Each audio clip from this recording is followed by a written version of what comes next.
Boa noite, meus amigos da prevenção. Estamos aqui no dia 18 de agosto de 2021, às 19 horas e 3 minutos, iniciando aqui a nossa aula síncrona do curso técnico de segurança do trabalho, curso técnico mais legal que tem, porque ele mexe com todas as áreas, né?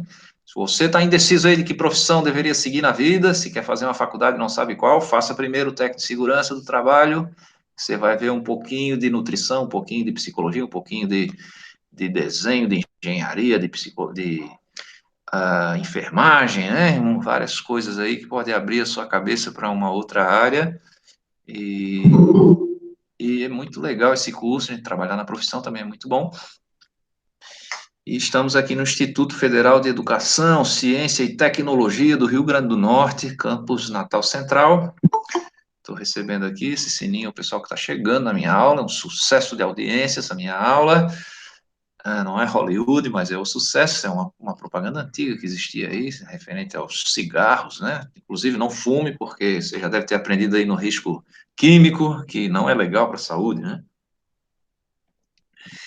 Mas existia uma propaganda, Hollywood é o sucesso, mostrava os caras praticando esporte, fumando, né? Não era muito legal. Gente, então, enquanto chegou a Yasmin agora, vamos botar o chat aqui. Colocar novamente aqui o link de chamar, receber aqui a Joyce agora, e também a Williane. Tá vendo que é um sucesso de audiência? Muito bem, vamos lá. Hoje a gente vai continuar falando do sistema de extintores, vamos mostrar mais um pouquinho aqui sobre o desenho técnico, né? E vamos iniciar também os alarmes, falar dos alarmes, o sistema de detecção e também de alarme, né? De incêndio, tá? Deixa eu abrir só o slide novamente aqui da aula passada. Não, antes disso, deixa eu contar uma historinha para vocês. Hoje, na verdade, ontem, né, me telefonou um servidor lá do campus de Macau, que ele sabe que eu sou da Brigada de Incêndio, tá? Me ligou lá telefonou para perguntar sobre o projeto de incêndio do campus, né? Que ele estava precisando do AVCB, o Atestado de Vistoria do Corpo de Bombeiros. E aí, boa noite, Williane, está dizendo aqui no chat que pedindo perdão pelo atraso, tudo bem? E aí eu digo, não, então é o seguinte, o AVCB, ele perguntou se existe um atestado de vistoria para o IF todo, tal, e que ele precisava disso, né? Deixa eu permitir aqui as outras pessoas, boa noite, quem está chegando, está aqui no chat o formulário de frequência. E aí, então, contando essa historinha, o servidor lá, ele é o 02 lá da diretoria administrativa do campus de Macau, né? Meu colega lá do campus. Aí, não, Ricardo, preciso do atestado de vistoria do Corpo de Bombeiros. E eu digo, ó, deixa eu te explicar aqui, o atestado de vistoria, ele é individual, no IF é individual, porque cada campus nosso do IF tem um CNPJ, um Cadastro Nacional de Pessoa Jurídica. Então é individual. Só que para eu pedir a vistoria do bombeiro, eu tenho que ter um projeto aprovado. E o nosso campus lá de Macau, como os outros campos também, eles têm projeto de incêndio já, mas eles já foram alterados, né? Assim, foi construído um prédio novo, um bloco novo que não estava no projeto original, né? E aí o que ocorreu? Eu expliquei toda essa história para ele, acho que eu contei para você, mas vamos contar de novo aqui. Então, o IF resolveu contratar uma empresa para atualizar esses projetos, né, e assinar, claro, a responsabilidade técnica sobre esses projetos. Então, foi feita uma licitação e a empresa que ganhou fez os projetos dos campos, tá? Inclusive aí do campus central foi feito separado por outra empresa, porque é um campus bem maior, né? E o campus de Parnamirim, ele já estava em processo de vistoria e também não entrou nessa licitação. E nem o de Jucurutu, porque não existia ainda, né? Nessa época da licitação. Então foi feito esses projetos e dado entrada lá no bombeiro, só que aí o bombeiro pediu, foram feitos 20 projetos na época, 18 projetos, e o bombeiro pediu alteração em todos eles, alguma alteração, uma coisinha, às vezes é uma besteira ali, um troço de não estar conseguindo ver uma layer ali, uma camada, né, do projeto e tal, no projeto impresso, né, e Já vou explicar o que é layer aqui quando eu abrir aqui o AutoCAD para vocês. A layer é um nível, né? A gente acaba simbolizando por uma cor, um nível do projeto. Aí expliquei tudo isso para ele, ele disse, não, vou então conversar com o engenheiro aqui da reitoria. Mas como é que tu sabe disso tudo? É porque eu trabalhei na reitoria 3 anos, inclusive eu sou fiscal de um trato na reitoria, mas vou falar com o engenheiro lá, que é o Augusto, que é o engenheiro da reitoria, para ver como é que está o trâmite. Aí mandei um zap ali pro Augusto, Augusto, não, vou ver aqui o protocolo, tal. Aí com o nome do protocolo ele consegue ver onde é que está o projeto lá no bombeiro, né? E aí, pô, descobri, a gente vai ter, na verdade, vou emitir um documento para ele lá que o projeto está tramitando no bombeiro, né? Então nós não vamos ter o atestado de vistoria, mas eu tenho um documento que diga que o IF está finalizando esse projeto, tal. E aí perguntei para ele assim, ó, mas para que você quer isso? É alguma auditoria aí a prefeitura de Macau que está exigindo por causa do alvará de ocupação? Aí ele disse, não, olha só que engraçado, é o Comitê de Ética de Animais, de pesquisa com animais. Como é? Não, é o seguinte, a gente está tendo que registrar que a gente usa animais. Lá em Macau a gente usa peixes, né? Peixe, camarão, e outros campos nossos também usam animais ali, apodi, né? Tem boi, tem cabrito. Lá em Pau dos Ferros a gente tem abelha. Também fugiu agora. Não, Ipanguaçu, a gente também tem criação de animais, né?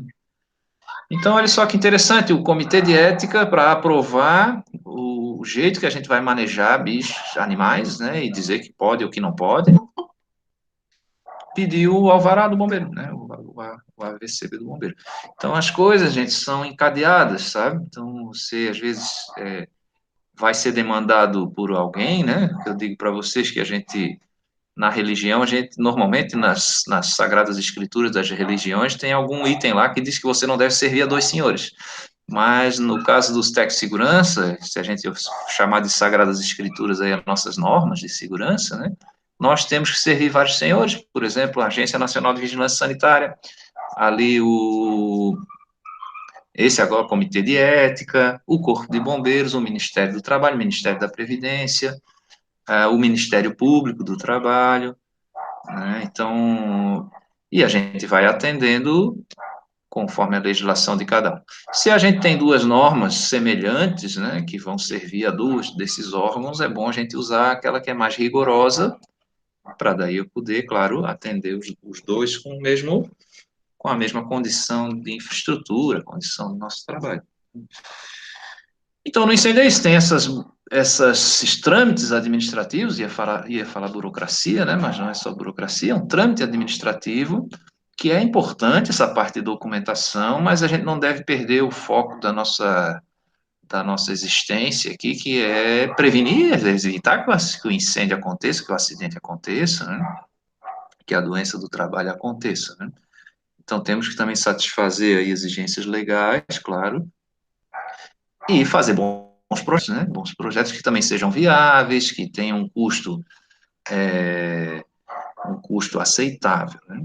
Outra coisa aqui do serviço público, gente, que às vezes a pessoa diz que na privada é mais eficiente, porque na privada você escolhe de quem comprar e pronto, né? Mas no serviço público, para a gente proteger contra a corrupção, contra o superfaturamento, existe uma legislação bem rigorosa na contratação de serviços, na compra de materiais, né? Mas isso não quer dizer que no serviço público a gente tem que comprar o que é pior. A gente tem que comprar dentro da especificação aquele que fornecer pelo melhor preço, entendeu? Não quer dizer que a gente tenha que comprar tudo coisa de segunda linha nem nada. Então, mais uma razão para a gente ter um bom projeto,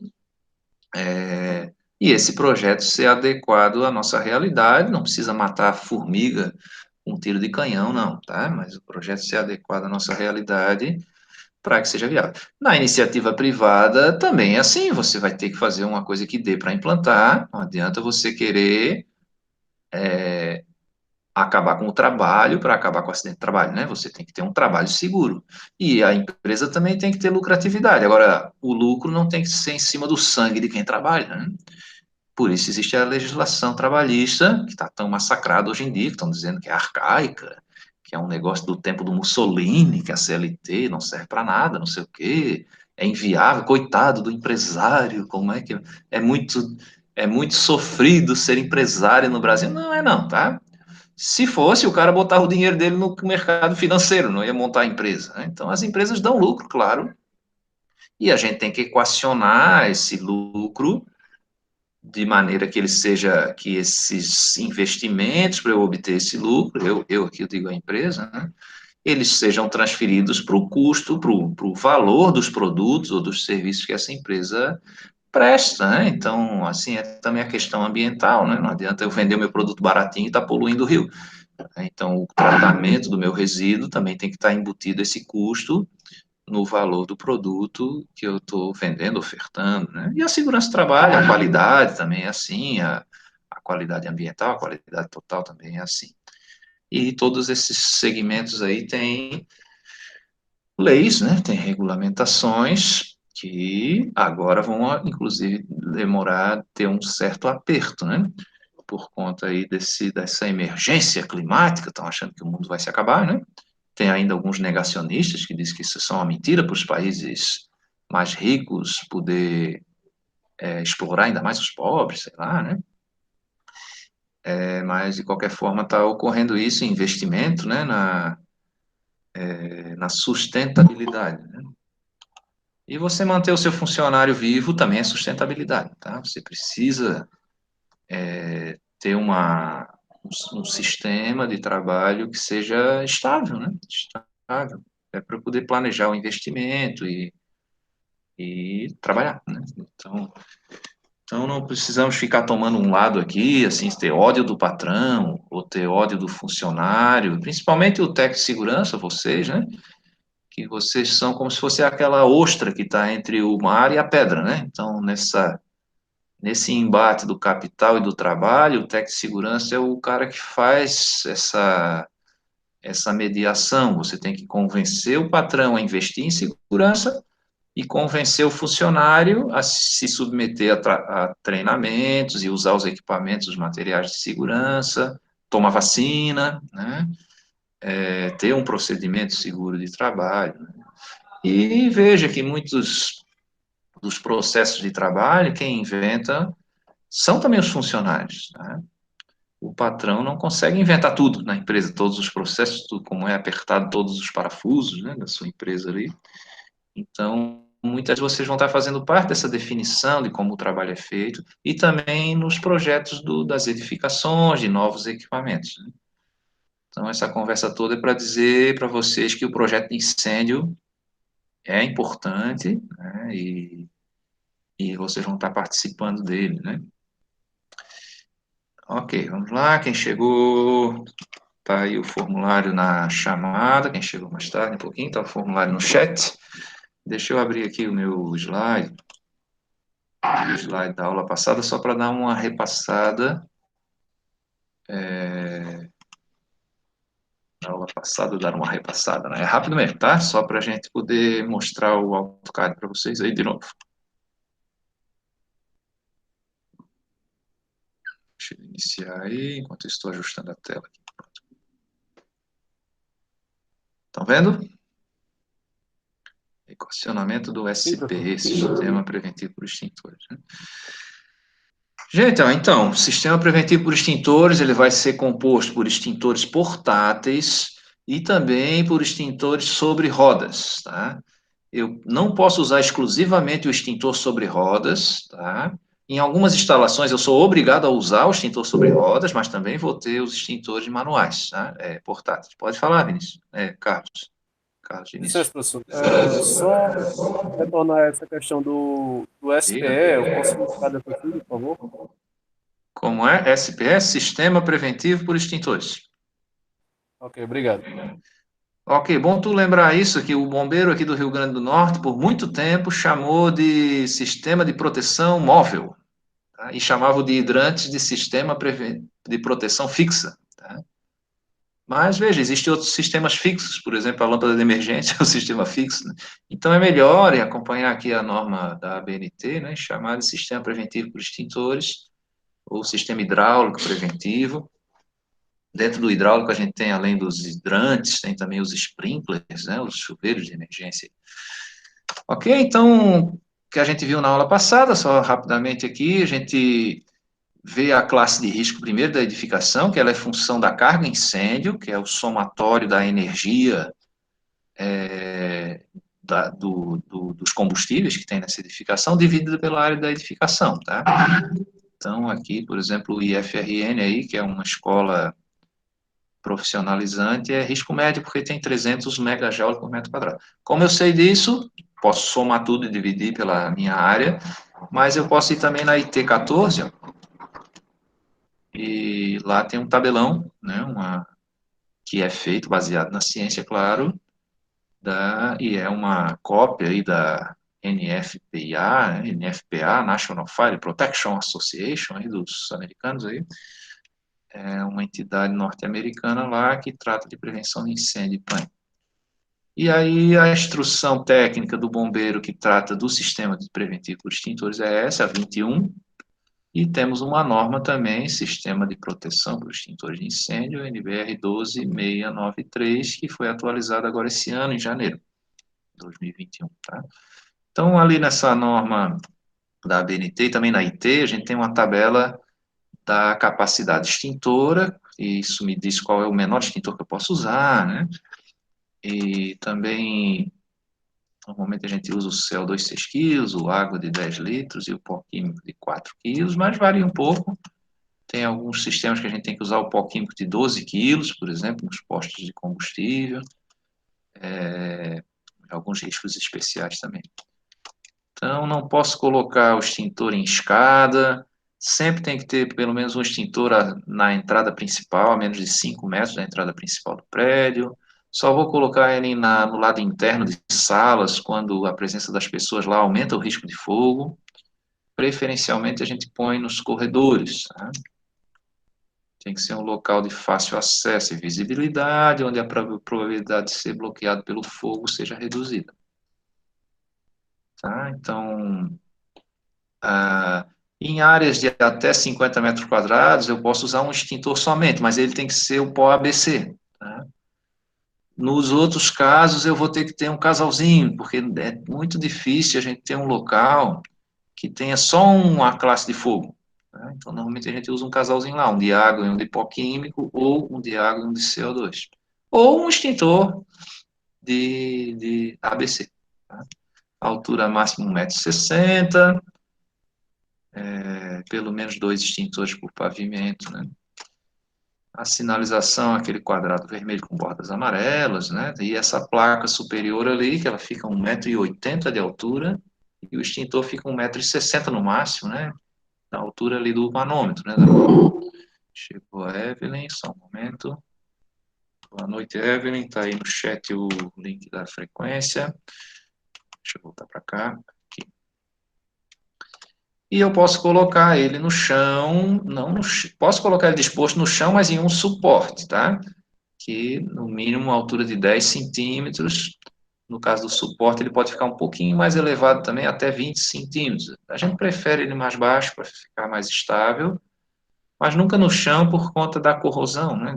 Do ataque ali, quando vou limpar ali o chão, tal, tá corroendo o cilindro. Ele pode também ser fixado na parede, com essa parte inferior ali a 10 centímetros do piso, né? Tá?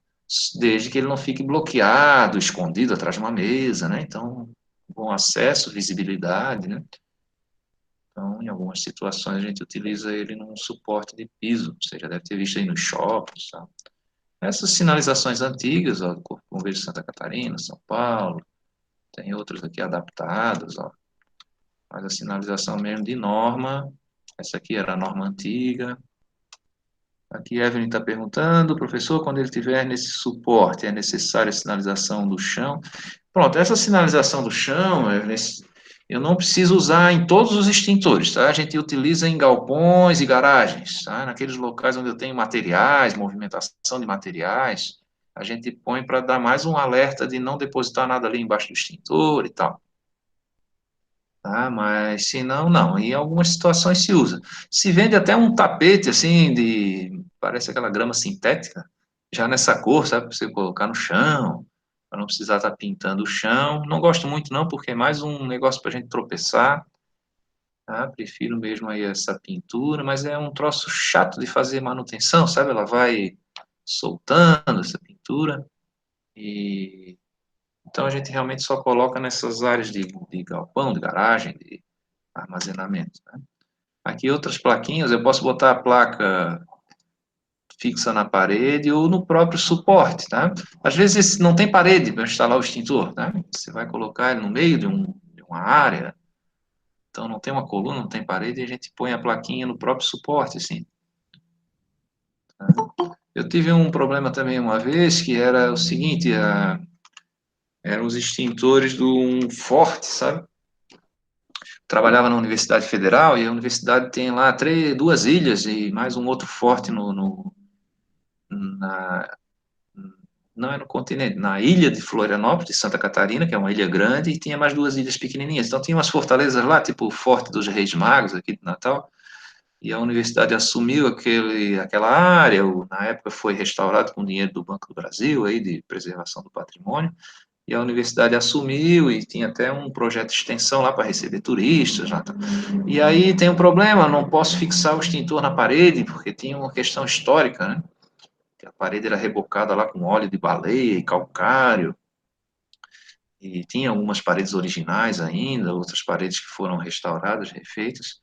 Então lá tinha que usar o suporte, um suportezinho de piso, e aí a pessoa sabe, ah, espera aí, em 1730 não existia extintor de incêndio, mas agora existe e agora pega fogo, né? Naquela época pegava também, agora também pega, né? E aí, claro que a pessoa vai saber que aquilo ali não é da época, né? Não é original, mas precisa de uma proteção. Tá? Aqui mesmo no. Opa, peguei o slide errado só um momento. Aqui mesmo no IFRN, né, a gente tem esse campus do Cidade Alta, que ali é um prédio histórico também, né? Então tem algumas coisas que a gente não pode alterar, por exemplo, não posso alterar a fachada do prédio. Então, para instalar o para-raio, a gente teve que fazer as descidas de para-raio para o lado de dentro do prédio, porque a fachada é tombada, né? Então também temos que pensar, né? Aqui algumas placas, mas a placa é essa daqui, tá? E a norma de sinalização mudou, não é mais essa aí, 13434, é essa daqui, 16.820/2020, tá? Botando um band-aid ali. Só porque na aula gravada está a norma antiga ainda, e sirva de lição para vocês aí, sempre dar uma conferidazinha se a norma ainda está ativa, ou se ela foi substituída, ou tem uma versão mais nova. A norma também fala em alguns riscos especiais, por exemplo, aí para o posto de combustível, pede um pouquinho de 12 quilos, né? A carreta de 20 quilos, se eu tiver 60 metros cúbicos de combustível. E tem outros riscos especiais que, além do sistema normal, vamos dizer assim, do projeto normal de extintores, eu tenho que ter uma proteção suplementar. E é o caso aí de casas de máquinas de elevador, casas de bombas, centrais elétricas de alta tensão, geradores. Então, tem uma lista assim, de riscos que a gente vai ter que ter uma proteção complementar. Casa de gás, aqui alguns extintores sobre rodas e... Opa, chegou Edla, só um pouquinho. Deixa eu admitir ela aqui. Boa noite, Edla. Está aí o formulário de frequência aí no chat, tá? Vamos avançando. Os extintores de carreta, alguns tipos de extintores aí, a coisa do casalzinho ali. E, finalmente, né, para eu equacionar, gente, a gente vai usar o caminhamento. A norma manda usar o caminhamento, tá? Mas tem uma norma antiga, que era do IRB, do Instituto de Resseguros do Brasil, e o IRB, como ele também... o Instituto de Resseguros do Brasil, para quem não sabe, né, ele é a seguradora das seguradoras. Então, se eu tenho uma seguradora aqui de automóveis, ou de incêndio, eu faço um seguro no IRB, também é uma instituição até pública. Não sei se já privatizaram, mas tinha até uma ideia de privatizar, mas é uma instituição pública. E ela dá lucro, viu? Agora deu um prejuízo aí de, parece, 200 milhões de reais, mas sempre deu lucro. Por quê? Porque sempre ela tem uma arrecadação maior do que a perda, porque ela é conservadora, né? Ela espera que você pague um seguro para não usar, tá? Esse é o princípio do seguro, né? Então, como ela também tem segurador, ela ressegura seguradoras de incêndio, ela tem as normas de incêndio dela, tá? Só para como ilustração, o meu pai foi no banco uma vez tentar fazer um seguro para nossa casa, né? E aí o banco disse, não, a casa do senhor é de madeira? É, então não fazemos seguro. Mas por quê? Que absurdo, né? Porque a casa de madeira, quando pega fogo, queima todinha. Então não fazemos seguro de incêndio. Aí chegou em casa e disse. E depois eu, até por curiosidade, eu olhei isso nas normas do IRB, lá tem um rigor com coisa da madeira, porque, claro, é um combustível, né? Essa parte estrutural e de telhado, que a gente usa muita madeira ainda, tem que ter um cuidado aí, a gente tem que ter um isolamento, né, dessa estrutura do resto do prédio, normalmente com a laje de concreto. E o meu pai chegou em casa, resolveu derrubar a casa e fazer a casa de alvenaria por causa dessa história, né? Mas isso é uma outra história. De qualquer forma, o IRB colocava por área e caminhamento. Essa tabelinha que eu estou colocando aí para vocês, né? E a norma do bombeiro coloca só caminhamento. Então, como é aqui o sistema? Por que que eu estou mostrando isso para vocês? Porque facilita a nossa vida no equacionamento. Você faz o primeiro cálculo pela área. Por exemplo, eu tenho aí um risco médio aí, uma escola, como a gente está fazendo aí, né? E eu sei que o risco médio eu vou ter que dividir aquela área bruta por 250 metros quadrados. Então, se tiver lá 1.000 metros quadrados, vai dar 4 extintores. Divido 1.000 por 250, 4 extintores. E aí eu vou ver se eu consigo colocar esses 4 extintores em pares, de maneira que ninguém ande mais de 20 metros. Vocês vão perceber que só dá certo se não tiver parede no prédio. Aí dá certo. Boto 2 aqui na entrada, 2 no meio, dá certo. Mas se tiver parede, vai complicar porque as pessoas não atravessam paredes, né?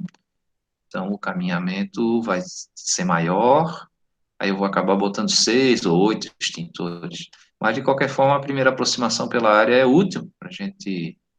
Primeiro, para a gente não errar, né? Porque se a gente botar os extintores ali, achou que acertou o caminhamento, mas deu menos do que o mínimo pela área, algo está errado. Eu estimei errado, medi errado esses caminhamentos, ou a planta está fora de escala, alguma coisa louca aí. Então, tem que tentar bater, primeira aproximação por área, vai dar uma quantidade mínima de extintores e depois eu vou aproximando pelo caminhamento. Na norma da ABNT, vocês vão ver que ele faz uma diferenciação, por exemplo, mesmo para o risco médio, para o risco leve, por exemplo, já assim para o extintor de CO2, o caminhamento máximo é de 20 metros, e aí para o de água é 25. Então faz uma confusão aí pelo risco, uma confusão não, ele ainda detalha isso pelo risco e pelo tipo de extintor. Se for um extintor de pó químico 4 quilos, tem um caminhamento determinado. Se for de 6 quilos, ele aumenta alguns metros no caminhamento. Então, para não complicar demais aqui o nosso projeto, nós vamos seguir a norma do bombeiro, que é essa daí, tá? Risco leve é 25 metros, risco médio é 20, risco elevado é 15. Tá? E o bombeiro vai aprovar nosso projeto para isso aí. Se não dá uma confusão grande de você, puta, aqui é só 10 metros, daqui a pouco vai a 15, daqui a pouco vale 20, pelo tipo de extintor, né? Tá? Então, lembrar que o caminhamento é a distância que eu vou caminhar mesmo até o extintor. Eu estando no ponto mais longínquo aí, mais distante do ambiente onde eu estou, quantos metros eu ando sem passar por cima dos móveis, nem atravessar a parede, para chegar naquele extintor de incêndio. E assim que a gente vai estar dimensionando. E os símbolos para projeto aqui de extintores, né? Os símbolos que eu vou estar desenhando na planta baixa são esses triângulos aí, água, pó químico, CO2. O pó ABC é igual esse do pó químico, só que o quadradinho ali é cheio. E se ele for um extintor sobre rodas, ele tem 2 risquinhos ali na base do triângulo, um de cada lado, assim. Tá? Se for um extintor de carreta. Outra coisa, símbolo não precisa estar em escala, tá? Esse símbolo não é do tamanho do extintor. Pô, o extintor tem 25 centímetros, eu estou reduzindo para a escala 1 para 100, vai ter que ter tantos milímetros ali. Não, tá? Eu posso usar o triângulozinho grande ali, que ocupe até o corredor todo da minha planta, tá? É importante eu conseguir enxergar o símbolo no meu projeto, tá? E outra curiosidade, gente, é que o projeto ainda é em papel, tá? Não sei se já em São Paulo, vi um comentário lá que em São Paulo você já pode dar entrada nos projetos em PDF no sistema, né?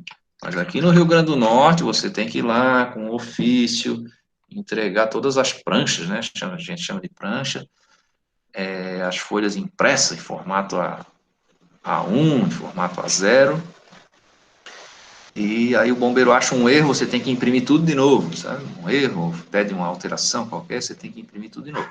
Então a tendência é que o sistema, logo, espero, aí, no futuro próximo, né, aceite isso em PDF, né? Até porque ocupa menos espaço, o bombeiro pode dar um zoom para poder ver ali aquele detalhe no projeto, né?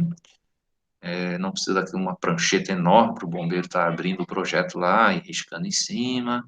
Economiza essa logística também de entrega, de recepção, de carimbo de protocolo. Fica tudo online, né? E se ele pedir uma alteração, o que você faz? Você altera, gera um novo PDF e lança, e a prancha antiga fica também no sistema. Porque no papel também é isso, aí você tem que ter a antiga com o rabisco do bombeiro, um carimbo lá, e a nova. Então fica uma pilha de papel grande aí, e então a tendência é isso aí ser modernizado. Outra coisa é que hoje a gente ainda usa em plantas baixas e cortes verticais, né? Mas no futuro aí isso pode ser um modelo em 3D, uma animação, inclusive, que você possa caminhar pelo prédio ali no sistema, né? Então a tendência é estar modernizando isso, né? Mas por enquanto ainda a gente está no papel. Tá, esse aí é o campus de Parnamirim. Não sei se já tem um trabalho para vocês, acho que é para um trabalho para vocês marcarem os pontos de alarme aí nesse campus, é o bloco principal do campus de Parnamirim.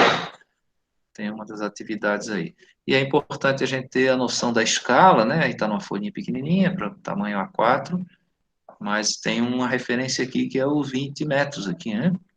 Então, esse pedacinho é 20 metros, aí a gente consegue calcular o tamanho das outras paredes, se não tiver nenhuma cota, mas eu tenho um indicativo de escala, consigo saber as distâncias, né?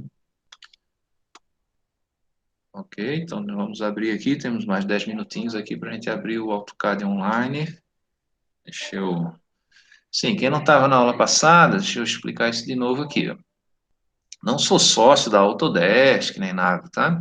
Existem outros softwares aí de desenho arquitetônico, de desenho mecânico, mas o software que é mais difundido é o AutoCAD, tá? É muito usado ainda hoje. Ele tem, inclusive, um módulo 3D, para você desenhar em 3D, mas esse módulo não é amigável, sabe? Eu fiz até curso aí do AutoCAD 2D aí, normalmente são uns cursos de 30 horas, é um programa difícil de você aprender sozinho, mas ele é muito bom para o desenho técnico, porque tem a parte de cotagem, de cortes, e também ele desenha por layers, por níveis, né? E, felizmente, ele tem uma versão gratuita aí online, né? Vocês podem se cadastrar nesse link aí, Autodesk Products, aí, / AutoCAD Web App, e vocês fazem um cadastro ali, normalmente a gente entra até com a nossa conta aí do Google, né? Ou cria uma senha lá e você tem um espaço lá que você pode estar usando. É de graça, mas claro, ele tem um interesse de que você queira usar o programa deles, porque depois na sua empresa você vai acabar comprando ele. E ele é online aqui, ele é mais lento, ele não tem todas as ferramentas, tá? Mas já ajuda bastante aí para o nosso trabalho. Por exemplo, você recebe um projeto, o camarada manda, Miguel está dizendo que não conseguiu entrar, né? Nesse sistema. Você recebe um e-mail, um arquivo do CAD do e-mail, e, puta, o seu computador não tem o AutoCAD. Aí você vai ter que ligar para ele, homem, tem uma solução, passa para PDF aí, o cara consegue exportar como PDF. Aí você consegue abrir, dar uma visualizada, né? Ou então você abre no AutoCAD online, que aí facilita, você consegue dar o zoom no local certo ali. Outra facilidade é que você pode ter dois projetistas trabalhando nesse projeto. Ao mesmo tempo, não, né? Mas quando um estiver aberto, o outro não consegue abrir. Ainda tem essa limitação, né? Como hoje a gente já tem aplicativos que você consegue mexer ao mesmo tempo, né? Hoje estava fazendo um trabalho de aula aqui do mestrado com mais duas colegas e a gente estava mexendo ali num arquivo de texto, os três ao mesmo tempo. Clica aqui, bota lá, bota, enxerta aqui esse comentário e tal. Uma apresentação de slides aí também do Google, né? Você compartilha e trabalha.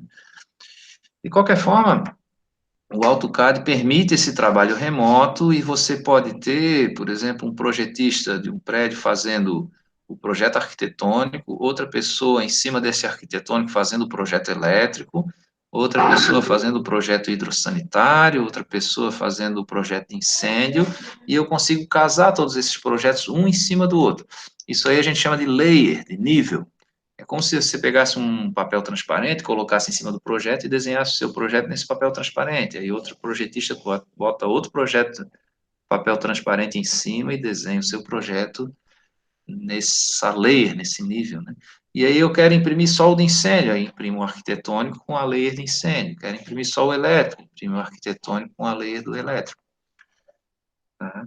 O que está faltando ele evoluir aqui é permitir realmente o trabalho colaborativo de a gente estar fazendo tudo isso ao mesmo tempo, né? Ou, por exemplo, ter dois projetistas de incêndio mexendo no projeto ao mesmo tempo online. Mas deve chegar logo nisso aí também. Então, deixa eu abrir ele aqui. Deixa eu parar essa apresentação aqui. Daqui a pouquinho, só 5 minutos para o intervalo. Só vou abrir de novo aqui para mostrar para vocês. Deixa eu compartilhar minha tela.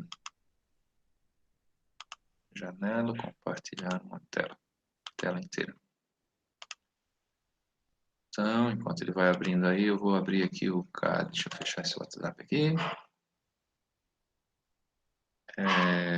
AutoCAD Online. Você bota aí no Google AutoCAD Online. Cuide que tem umas imitações aí. Procure esse da Autodesk. Estão vendo a minha tela aí? Já estão vendo, né? Alguém abre o microfone aí que eu não estou vendo o chat. Sim, professor, estamos vendo. Então, né?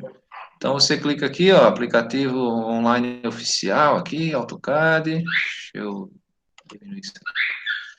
E aí vai abrir aqui, você clica aqui, entre agora, peraí que está carregando aí.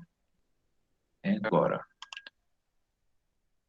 No meu caso aqui, eu credenciei a minha conta do Google Gmail, né? Do Google pessoal. Hein? Vamos ver se ele abre aqui.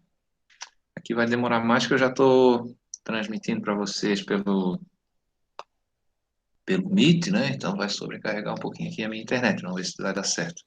Professor, então no caso, Pronto. como é que faz aí?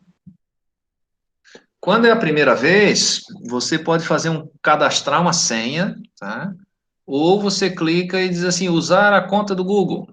Como eu já entrei uma vez, ele entrou direto com a minha conta do Google aqui. Não, Tá? mas você pesquisou aí, eu estava tentando fazer aqui, mas estou fazendo por outro. Estava colocando Autodesk Student. Sim, ali eu acho que não. Esse Autodesk Student, eu acho que ele não é online. Eu acho que ali ele permite que você baixe uma versão estudantil, né? Uma versão estudantil. Então, no caso, é Autodesk online, é? Online, é online. Para não precisar instalar no computador, tá? Também pode ter Esse alguma aqui, limitação no computador aí de memória e tal, que o bicho não abra, sabe? Ele esse é aqui, professor, no pesadinho. caso, aplicativo web do AutoCAD e programa CAD online, oficial. Esse aí, oficial, esse aí mesmo. Ok, vou tentar aqui para ver se eu consigo. Tenta aí. Então, aqui, gente, ó, você pode criar uma pasta, uma nova pasta, ou simplesmente criar um novo desenho. Vou fazer isso, criar um novo desenho aqui. Você pode também carregar um desenho que você tenha, pô, já tem a planta aqui do IF, né? Então, vou carregar essa planta e trabalhar em cima dela. Você pega o projeto arquitetônico, né? Que é o projeto base para os outros projetos, tá? O arquitetônico. Para a gente fazer o de incêndio, por exemplo, para fazer o elétrico, para fazer outros aí, também precisa do arquitetônico. Então, eu vou fazer aqui, ó, novo desenho. Ó, desenho sem título, aula, vou botar assim, 18/8/2021. Incêndio. Vou botar assim. Extintores. Aqui tem já umas templates, é bom vocês procurar, se é um projeto arquitetônico, usar uma template que seja métrica, tá? Também desenho em polegada, também. Melhor usar o sistema métrico, tá?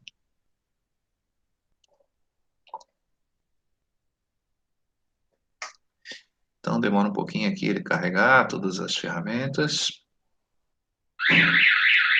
E é o teu desenho.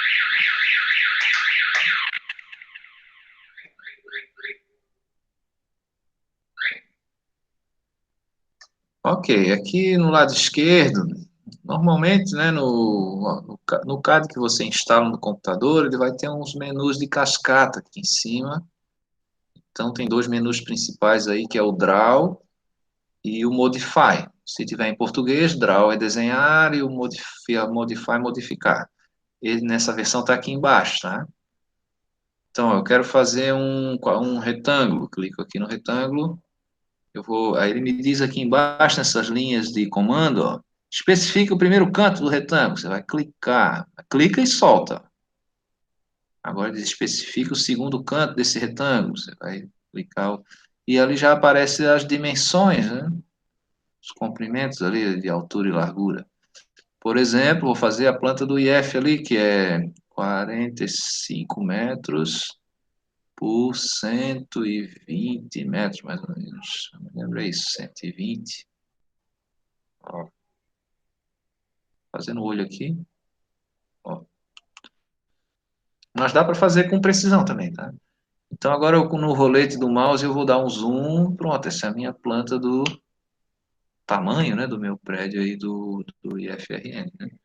Então veja, se ele tem 2.000 e poucos metros quadrados e é risco médio, vou dividir por 250, vai dar 16 extintores de incêndio, né? Então se não tivesse paredes, eu colocaria aqui perto da entrada principal, vamos fazer aqui um polígono. Polígono, quantos lados tem esse polígono? 3. Ele é inscrito. Bota o centro do polígono. Vou botar aqui perto da entrada. Ele é inscrito ou circunscrito? Inscrito. E Enter. E aí ele vai dizer o tamanho aí do triângulo. Você coloca ali. Vou desenhar um triângulozinho aqui. Então, se eu fizesse um par de extintores, claro que aqui eu tenho que desenhar o resto do extintor, né? Se eu distribuísse os 16 extintores aqui, eu ia ver que ninguém anda mais de 20 metros para chegar no extintor.